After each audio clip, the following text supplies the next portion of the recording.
If you get your news from websites, you probably read a lot of lists, like the top 8 ways to make a Halloween costume, or the top 13 foods from South America. Today, we have a more interesting list, Emily's List, and their president, Stephanie Schriock, who's committed to getting Democrats elected. Stephanie, thanks for taking a reprieve from the war on women to come on our show. Great to be here. Thank you. So there's a big thing happening in the races this year, and there's been some stuff written about this, including in the New York Times, that Democrats are on the offense on culture issues. Talk about the ways in which these issues, particularly ones pertaining to women's rights, women's reproductive rights, and so on, have given Democrats an advantage in a lot of the key battleground states. Well, absolutely. Well, this election, what we're seeing is it's about women. It's about women voters. It's about women candidates. And it's about issues facing women and families across the country. And we are really seeing this drive in every race we're in, where Democrats, particularly our Democratic women candidates that Emily's List supports, are talking about equal pay, minimum wage, the full access to health care. And it's driving gigantic gender gaps in a lot of our races. I mean, including, talk about North Carolina, where we have Senator Kay Hagan. I mean, some of them are talking about a gender gap of 30-plus points. Yeah, it's interesting because the gender gap, as Republicans will point out, it's a gender gap in one direction, right? They do very well with male voters. They also do very well with certain subsets of female voters, but then there's other subsets that they don't do so well with. Well, and keep in mind, that gender gap is why we're holding ground as Democrats in a year that everybody thought that was going to be a wave for Republicans. And we're in the fight. I mean, we're leading in North Carolina and New Hampshire and so many states. And it's because more women are supporting the Democrats than men are supporting those Republicans. That gender gap is in our benefit. It's been a big change, though, right? Because a lot of these culture issues for 20 or 30 years, Republicans use those as wedge issues against Democrats. Now it sort of seems to be the opposite. And there's been some surprising stuff happen where Republicans have moved way far to the left on these kinds of issues. On contraception, for instance, you see a lot of candidates who've tried to protect themselves by taking positions like on over-the-counter contraceptives and so on. Well, I find what the Republicans are doing is really blurring their positions on this, because they're not really changing significant policies. They're changing their messaging. I mean, just this week we saw Scott Brown, who is running against Senator Jeanne Shaheen in New Hampshire, come up and try to blur his past on matters of reproductive rights in particular. And the truth is, it's not working with women voters. And until they actually change policies where they're supporting Planned Parenthood, where they're talking about equal pay, where they're not changing laws for mandatory ultrasounds like Scott Walker did as governor of Wisconsin, until they stop doing that, we're going to continue to see women moving towards the Democrats. So let's talk about a few of those races, right? You mentioned North Carolina. You feel pretty confident about where Kay Hagan is right now? I feel very good about where Kay Hagan is. She has really done a fantastic job as a United States Senator and has really talked to the voters about what they care about, which is, again, these issues of economic security.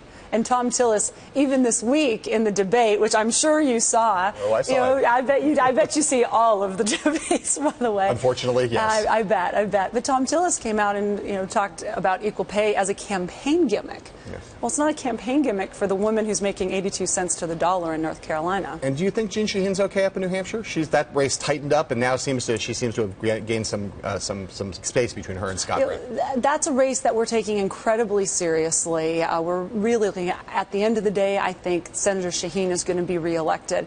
But there's an interesting dynamic in New Hampshire where they have a huge drop-off of voters between a presidential and a midterm, and our job is to make sure, particularly the women, get to the polls. And if they do, she'll win. Do you actually believe these polls in Kentucky that show Allison Grimes in the lead in that race? I believe this race is incredibly close. I think it's tied, or she's a couple points up, depending on what happens. So what's happened? She was back. I mean, he's obviously very unpopular. Well, he's been unpopular for a long time, but he had a relatively stable lead for a long while. So all of a sudden, we get one poll that shows that she's suddenly leaped ahead of him, or with a margin of error, but she's tied with him, let's say, right? Yeah, and there's been a number, and actually, to be fair, there's been a number of polls that have showing this trend for a while, and then there's a pop-up that shows the other direction. The truth is, I think the voters, first, when you're looking at re-electing a senator, a voter has to decide basically to fire the senator and then to hire someone else. And they're in that process of deciding that they want to hire Allison Lonergan Grimes. And I think you're going to see this trend moving, and the momentum is clearly on Allison's side. So let me ask you a question about governor's races. You guys have a bunch of gubernatorial candidates also. We'll talk to you about Wisconsin in a second. But one of the things that's kind of interesting about Emily's List is you guys have had an incredible record of electing women to Congress. And you guys, over the course of your existence, have put a lot of women in the House, a lot of women in the Senate. You haven't been nearly as successful in terms of the governorships. The numbers are much smaller. What's the difference? Thanks for bringing that up. Well, sorry about that.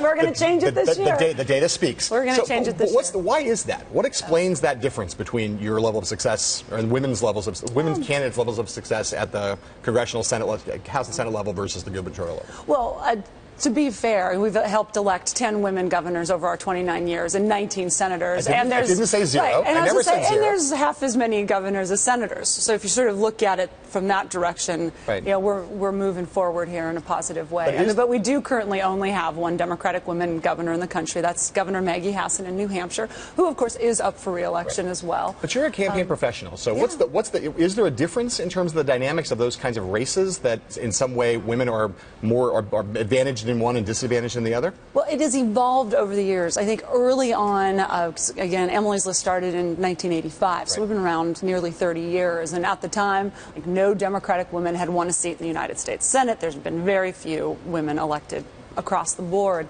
And so we had to lay the groundwork that women who were also not seen as CEOs at that time were still coming up through the ranks of all areas of our society professionally, that they could do it. And once you have an election like Ann Richards in Texas, all of a sudden it's like, oh, wait, women can and are good governors. And more of that is happening. But people have to see it. And we still live in a country where 24 states have never had a woman governor. And I think once they see it, then it's like, oh, well, it's a natural thing. So that Scott Walker race in Wisconsin is an interesting race. Scott Walker obviously won the big recall fight, but now finds himself in a very, very close race. What you guys just announced, you're putting $1.5 million into that race, I believe. What is it you think in the end that will make the difference on Election Day?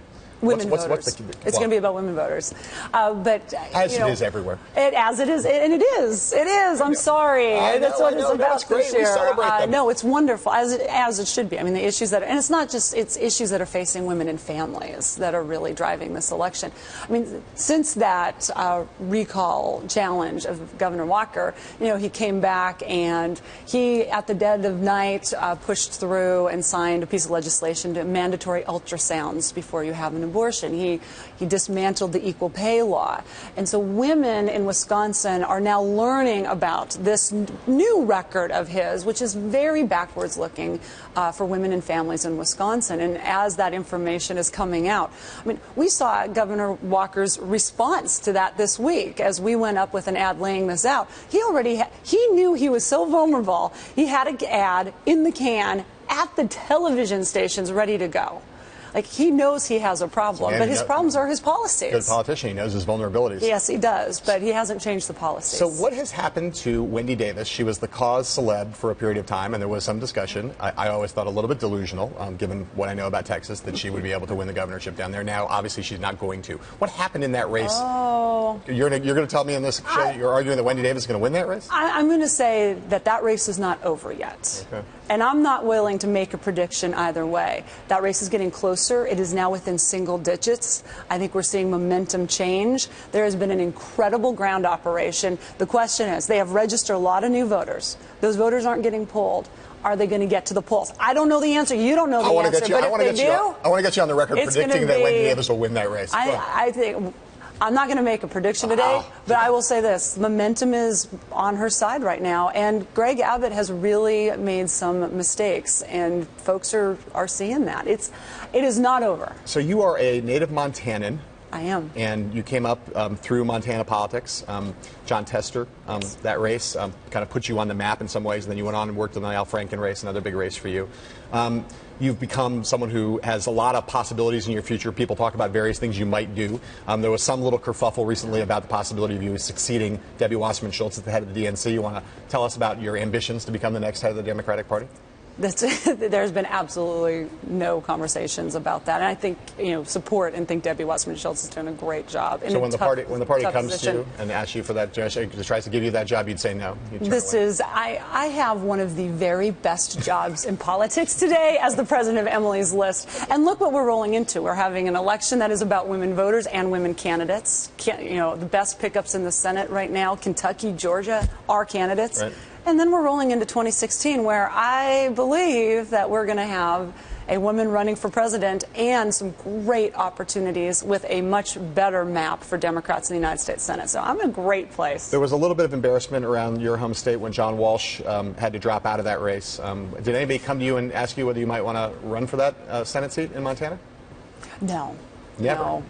No. Seemed like an obvious replacement to me. Yes, I'm very close to a lot of folks in Montana, and we are really encouraged about Amanda Curtis, who was willing to step up and take on that moment.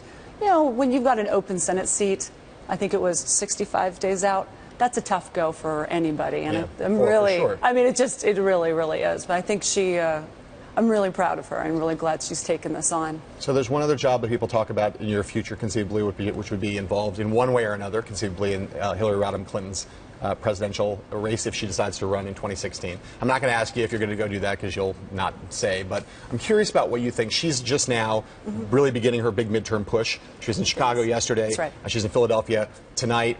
I'm curious what you think her impact will be. She's got a very ambitious schedule going forward for the next 4 weeks. What tangible impact do you think she can have in terms of the states? She's going to visit almost every contested Senate race. So what can she do for those candidates? Well, we've already heard what she's been talking about. Secretary Clinton has been focused on issues related to women and family, fairness, economic security. These are the issues we know through our Emily's List polling that are mobilizing and motivating drop-off women voters, the voters we need to get to the polls. And I think carrying that message around is going to be incredibly important as we move women to the polls in just less than 4 weeks. Hard to believe it's that close. So I think it's very good. You're going to hear that message from everybody. I think, though, Secretary Clinton can lift it in new and stronger ways, and that's exactly what we need right now. I'm going to ask you 2 quick questions about pop culture, all right? So Lena Yes. Dunham out on her book tour. Yes. Apparently is announced she's going to be helping you guys out. She's fantastic. The Dunham book tour, is that as a fundraising thing? She's going to raise some money and send it to you? No, this is really, again, our shared mission of getting women to the polls this year, and that's exactly what we need to do right now, and she's leading the way, and I thank her. It's wonderful. Okay, so yesterday Sarah Silverman came out with a video about the pay equity issue. Right. You saw that video? I did. You enjoyed that video? It was entertaining. It was very entertaining. And the messaging is exactly right on. Okay, so I'm asking you whether you're as upset as Sarah Silverman is about the $500,000 vagina tax. No comment. No comment. Come on. No, you just said the messaging was right on the money. That was the core of the thing. And she is such a great entertainer, and I'm so glad, that she is using her incredible talent to bring up a really important issue facing women, and not just women in this country, families in this country. I mean, what male partner or a husband doesn't want his wife making the same amount of money as her male counterpart? So this is good. Anything we can do to lift this issue is what we should be doing. Anyone who can drive that message with a lot of pictures of little floppy rubber penises is always good with me. Stephanie Schriock, thank you for coming in. Really, We're delighted to have you on set here, and come back soon, please. Will do. Thank you so much. Thanks.